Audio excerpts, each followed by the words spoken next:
이 시간 말씀 같이 나누겠습니다. 함께 봉독할 말씀은 디모데전서 2장 1절에서 7절까지 말씀입니다.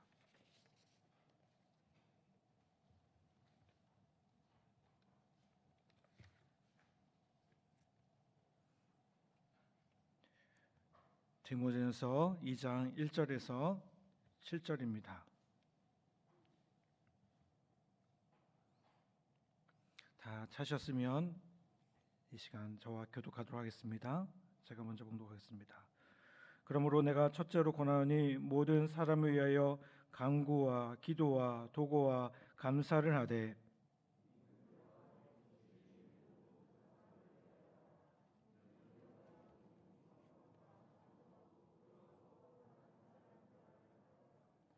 이것이 우리 구주 하나님 앞에 선하고 받으실 만한 것이니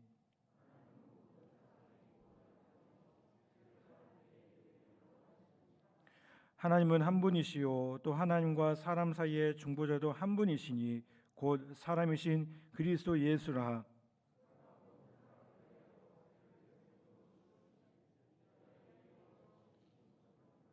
다 같이 봉독하겠습니다. 이를 위하여 내가 전파하는 자와 사도로 세움을 입은 것은 참말이요 거짓말이 아니니 믿음과 진리 안에서 내가 이방인의 스승이 되었노라. 아멘. 할렐루야. 오늘 함께 예배하는 우리 모든 성도들과 또 이 자리에 모인 함께하는 모든 이들 위해 하나님의 놀라운 은혜와 또 축복과 평강이 가득하기를 간절히 축복합니다. 오늘부터 한 주간 우리 토요일까지 특별 새벽 기도회라는 이름으로 함께 모여서 기도하려고 합니다. 특별히 이 한 주간 우리가 졸업을 앞두고 있고 또 한 해를 마무리해야 되는 그런 시점 가운데 있습니다. 여러분, 다시 한번 우리가 함께 모여서 기도하며 나아갈 때에 하나님이 주신 그 놀라운 은혜로 다시 한번 충만하여져서 또 맡겨진 새로운 자리 가운데 나아갈 때에 하나님 주신 그 능력으로 놀랍게 감당하는 귀한 은혜가 있기를 간절히 바랍니다. 오늘하고 토요일은 제가 오늘 말씀을 전하고요. 또 화요일부터 금요일까지는 우리 이 지역에 있는 목사님들, 특별히 육해 공군교회를 담임하시는 본부교회를 담임하시는 우리 목사님들을 모셔서 함께 말씀을 들으려고 합니다. 함께 말씀을 듣고 또 함께 기도하는 그 은혜를 통해서 다시 한번 말씀으로 충만한 귀한 은혜가 있기를 간절히 축복합니다. 스티븐 코비라는 분이 쓴 소중한 것을 먼저 하라라는 책을 보면요, 이런 이야기가 나옵니다. 아마 여러분 아시는 내용일 겁니다. 어떤 강사가 한 번은 청중들 앞에서 항아리를 가지고 나옵니다. 큰 그릇을 갖고 온 거죠. 그리고 이 사람은 먼저 사람들을 쳐다보면서 이 항아리에 몇 개의 돌을 넣을 수 있을까요? 라고 물었습니다. 잠시 침묵이 흐른 다음 그는 탁자 밑에서 준비해둔 몇 개의 큰 돌을 항아리에 집어넣었습니다. 그리고는 다시 청중들에게 묻습니다. 이 항아리가 꽉 찼습니까? 사람들은 예라고 말합니다. 그러자 이번에는 준비해간 자갈들을 꺼내서요, 항아리에 넣고 흔들었습니다. 그리고 다시 묻죠. 이제 항아리가 다 찼습니까? 사람들은 갸웃거립니다. 강사는 다시 모래를 꺼내서요, 항아리에 붓습니다. 모래들은 자갈 틈으로 스며들어갑니다. 그리고 다시 청중들에게 묻습니다. 항아리가 찼습니까? 사람들은 이번에는 힘차게 아니요 라고 대답을 했습니다. 그러자 강사는 이번에 물 주전자를 들어서 항아리에 물을 부은 다음 잔모래를 가득 채우게 됩니다. 그리고 강사는 이제야 항아리는 다 채워졌습니다. 그러면 제가 여러분에게 묻고 싶습니다. 이 실험을 통해서 여러분에게 전달하는 교훈의 특성은 무엇이라고, 교훈의 핵심은 무엇이라고 생각하십니까? 라고 말을 합니다. 누군가 대답합니다. 아무리 항아리에 무언가를 집어넣어도 항아리에는 여유가 있다는 그 가능성의 교훈이 아닐까요? 라고 대답을 합니다. 이때 강사는 이렇게 대답을 했다고 합니다. 그렇게 생각하실 수 있겠습니다. 하지만 제가 전달하려는 교훈은 다른 것이었습니다. 제가 만일 모래나 자갈부터 이 항아리에 넣었다면 제가 처음에 넣은 큰 돌을 이 항아리에 넣을 수 있었을까요? 제가 전달하려고 했던 것은 중요한 것을 먼저 해야 한다는 우선순위의 교훈이었습니다. 라고 말을 했다고 합니다. 여러분, 우리에게도 우선순위라는 것이 참 중요합니다. 이 우선순위에 혼란이 일어나면요, 아무리 열심히 해도 정말 중요한 것들을 이루지 못할 수도 있음을 보게 됩니다. 그것은 우리의 삶의 모습 가운데서도 또 심지어 교회 일을 하는 그 모든 일에서도 마찬가지입니다. 그래서 사도 바울은요, 디모데전서 1장 1절부터 7절에서 그의 믿음의 2장 1절부터 7절까지에서 그의 믿음의 아들인 디모데에게 우선순위의 교훈을 전달하고자 했다는 겁니다.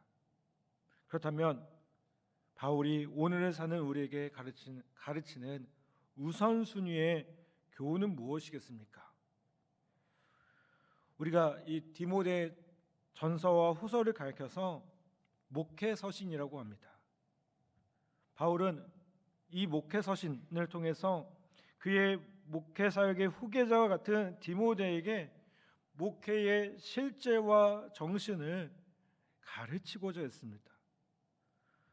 바울은 디모데서 2장을 보면 내가 첫째로 권하오니 라는 말씀으로 시작하고 있습니다. 그런데 여러분 보십시오. 이상하게도요, 둘째나 셋째가 없어요. 아마 이 첫째의 의미는요, 첫째, 둘째, 셋째의 의미보다 우선순위에 대한 강조로 보아야 할 것이라고 생각됩니다. 그래서 표준 번역이라는 그 성경을 보면, 다른 번역의 성경을 보면 이 첫째라는 표현을 무엇보다 먼저라고 번역을 하고 있습니다. 자, 그러면 바울이 뭐를 얘기합니까? 2장 1절에 보면 내가 첫째로 권하오니 모든 사람을 위하여 간구와 도구와 기도와 도구와 감사를 하되라고 말씀합니다. 사도 바울이 무엇보다 먼저 첫째로 권면하고 있는 것이 무엇입니까? 그것은 한마디로 기도였다는 겁니다. 여러분, 목회라는 것이 결국 사람을 섬기는 일인데 그 섬김의 대상을 위해서 무엇보다 우리는 기도해야 한다는 겁니다. 목회의 대상인 모든 사람을 위하여 간구와 기도와 도구와 감사를 하되라고 교훈하고 있다는 겁니다. 여러분, 우리가 이 시간 특별 새벽 기도회라는 이름으로 함께 모여서 나아갑니다. 우리가 먼저 해야 할 것이 있습니다. 하나님 앞에 기도하는 그 자리에 있어야 될 줄 믿습니다. 그리고 그 기도를 통해서 하나님 주신 그 놀라운 능력들을 우리가 함께 누리고 또 함께 세워져가는 귀한 은혜가 있어야 될 줄 믿습니다. 제가 목회를 하면서 늘 또 중요하게 생각하고 늘 함께 하는 것이 뭐냐면, 목회는 입술로 하는 게 아니라 무릎으로 하는 것이구나라는 생각을 늘 하게 됩니다. 목사는 주로 설교를 합니다. 그래서 어느 목사님이 그런 얘기도 하죠. 어느 목사님이 천국에 갔더니 목사님은 안 오고 목사님의 입만 났다고, 그런 얘기까지 합니다. 그런데 여러분, 설교한다고 해서 설교로 끝나는 것이냐? 그렇지 않음을 보게 돼요. 무엇보다 무릎으로 해야 되는 것임을 보게 됩니다. 여러분, 이게 목회자만의 일이겠습니까? 여기 있는 우리 성도 여러분, 어떤 일을 하기에 앞서 무엇보다 기도함으로 그 모든 일들을 감당하는 우리 모두가 되기를 간절히 바랍니다. 여러분, 기도할 때 변화가 일어납니다. 기도할 때 우리의 가정의 변화가 일어나고요, 교회의 변화가 일어나고요, 이 땅 가운데 변화가 일어납니다. 여러분, 이 시간 우리가 다시 한번 무릎으로 주님 앞에 나아갈 수 있는 귀한 은혜가 있기를 간절히 바랍니다. 그 다음에 이 바울이 함께 또 강조하고 있는 것이 무엇입니까? 이 세상에 보면 정말 우리가 관심을 가져줘야 될 많은 사람들이 있음을 이야기합니다. 그런데 이 모든 사람들에게 우리가 어떻게 다 관심을 가져다주고 함께 기도할 수 있겠습니까? 디모데전서 2장은 관심을 갖고 우리가 기도해야 할 우선순위의 대상을 보여줍니다. 그래서 2절에 뭐라고 말씀합니까? 임금들과 높은 지위에 있는 모든 사람을 위하여 하라. 이는 우리가 모든 경건과 단정함으로 고요하고 평안한 생활을 하려 함이라 라고 말씀합니다. 여러분, 뭐라고 말씀하고 있습니까? 높은 사람들, 지도자들을 위해서 기도하라는 겁니다. 여러분, 그들이 왜 우리가 그들을 위해서 기도해야겠습니까? 성경이 그들을 위해서 기도하라는 것은요, 실용적인 이유 때문에 그래요. 2절에 제가 함께 말씀을 나눈 것처럼 이는 우리가 모든 경건과 단정한 중에 고요하고 평안한 생활을 하려 함이라. 여러분, 경건이라는 것이 하나님과의 바른 관계를 전제로 하나님을 닮아가는 태도를 의미한다면, 단정이라는 것은 그 올바른 관계를 전제로 한 질서 있는 태도를 의미합니다. 하나님과 사람의 바른 관계 안에서 환경적으로 고요하고 내적인 평안을 위해서 우리는 임금과 또 높은 지위에 있는 모든 사람을 위해서, 지도자들을 위해서 우리가 기도해야 된다는 겁니다. 여러분, 우리가 높은 사람을 위해서 비난하는 거 참 쉬운 일입니다. 그런데 그분들을 위해서 얼마나 기도하셨습니까? 내가 지지하지 않는 대통령이 당선됐을 때 그를 비난하는 거요 쉽습니다. 그런데 그가 나라의 장래를 위해서 그릇된 결정을 내렸을 때 그 결정의 영향력이 우리를 자유롭게 합니까? 여러분, 그렇다면 내가 그 대통령을 선호하느냐 그렇지 못하는 떠나서 우리 자신의 유익을 위해서도 우리는 그 대통령을 위해서 기도해야 합니다. 여러분, 지도자를 위한 기도, 그것이 우리의 관심의 우선순위가 되어야 될 줄 믿습니다. 여러분, 우리의 영적인 성장을 위해서 먼저 나 자신을 위해서 기도하기에 앞서 여러분을 영적으로 인도하는 그들을 위해서 함께 기도하시기를 부탁을 드립니다. 그럴 때 그 유익이 우리에게 돌아오는 것을 보게 됩니다. 하나님은 우리가 지도자들을 위해서 기도하는 것을 기뻐하신다라고 말씀합니다. 그래서 디모데전서 2장 3절에 뭐라고 말씀합니까? 이것이 우리 구주 하나님 앞에서 선하고 받으실 만한 것이니 라고 말씀하고 있습니다.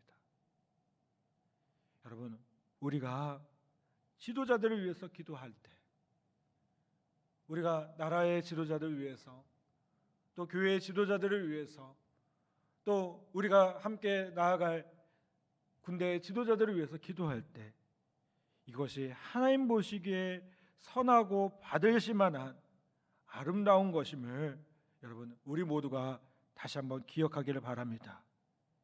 여러분, 다시 한번 이 땅에 있는 그 삶의 모습들을 바라보며, 그 모든 환경과 상황들을 바라보며 다시 한번 그들을 위해 기도할 수 있는 저와 여러분 모두 되기를 간절히 바랍니다. 저도 군 생활을 하면서 한 번씩 느끼는 삶의 위기들이 있습니다. 그게 뭐냐면, 부대에서 어려운 전화들이 올 때 마음이 철렁하는 그런 마음들을 가집니다. 어제도 제가 우연찮게 뉴스를 보다가 비행기 한 대가 우리 공군 조종사 한 명이 그래도 다행히 탈출을 했지만 비행기 한 대가 떨어졌다는 얘기도 들었습니다. 여러분, 우리의 마음이 그런 일을 당할 때마다 얼마나 무섭고 두렵고 우리의 마음을 무너뜨리게 합니까? 여러분, 그럴 때 우리가 먼저 해야 할 것이 무엇이겠습니까? 하나님은 그런 우리에게 분명히 말씀합니다. 첫째로 권하노니 기도하라고요. 부대를 지휘하는 지휘관들을 위해서, 나라를 이끌어가는 민족의 지도자들을 위해서, 그리고 교회를 이끌어가는 그 지도자들을 위해서 무엇보다 기도하라고요. 여러분, 다시 한번 우리가 기도의 자리에서 그들을 품고 함께 기도할 수 있는 우리 모두 되기를 간절히 바랍니다. 또 여기 대부분이 이제 우리 졸업하시는 분들은 대부분이 지휘관으로 가십니다. 여러분, 우리가 여러분들을 위해서 기도할 겁니다. 여러분의 군생활을 위해서, 여러분의 삶의 모습들을 위해서 기도할 겁니다. 여러분, 그 기도를 통해서 다시 한번 주님 주신 힘과 능력으로 그 귀한 사명들을 귀하게 감당하는 우리 모두가 되기를 간절히 바랍니다. 여러분, 세상은 우리를 핍박하고 반대할 수 있습니다. 그런데 우리의 기도를 막을 수 없습니다. 여러분, 가정의 지도자가 다시 한번 서면 가정이 변합니다. 가장이 서면 가정이 변합니다. 부대의 지휘관이 서면요, 부대가 변합니다.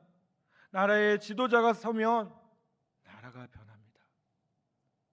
여러분, 다시 한번 우리가 그들을 위해서 함께 기도하기를 간절히 부탁을 드립니다. 그리고 그 기도를 통해서 이 땅 가운데 있는 그 어려움들, 문제들을 주님 앞에 맡기고 주님께서 역사하시도록, 주님께서 통치하시도록 우리 함께 기도하며 나아가며 이 땅 가운데 하나님의 나라를 세워나가는 귀한 은혜가 있을 줄 귀한 은혜가 있기를 간절히 바랍니다. 여러분, 기도하는 교회가 민족의, 나라의 소망입니다. 저는 우리 교회가 다시 한번 우리에게 주어진 이 시간들을 통해서 기도하는 공동체로 거듭나기를 다시 한번 부탁을 드립니다. 우리가 함께 기도할 때 이 놀라운 역사가 일어나며, 그래서 이 기도를 통해서 우리의 가정이 변하고 우리의 부대와 우리의 삶의 자리가 변하고 우리의 학교가 변하고 또 우리의 나라와 민족이 변하는 귀한 은혜가 있기를 간절히 바랍니다. 지금도 우리가 기도해야 될 너무 많은 기도의 제목들이 있습니다. 여러분, 그 기도 제목들을 다시 한번 기억하며 우리가 나라와 민족을 위해서 우리의 삶의 문제들을 놓고 힘있게 주님께 아뢰고 또 그 능력으로 세워지는 귀한 은혜가 있기를 주님의 이름으로 간절히 부탁을 드립니다. 아멘. 자, 기도하겠습니다.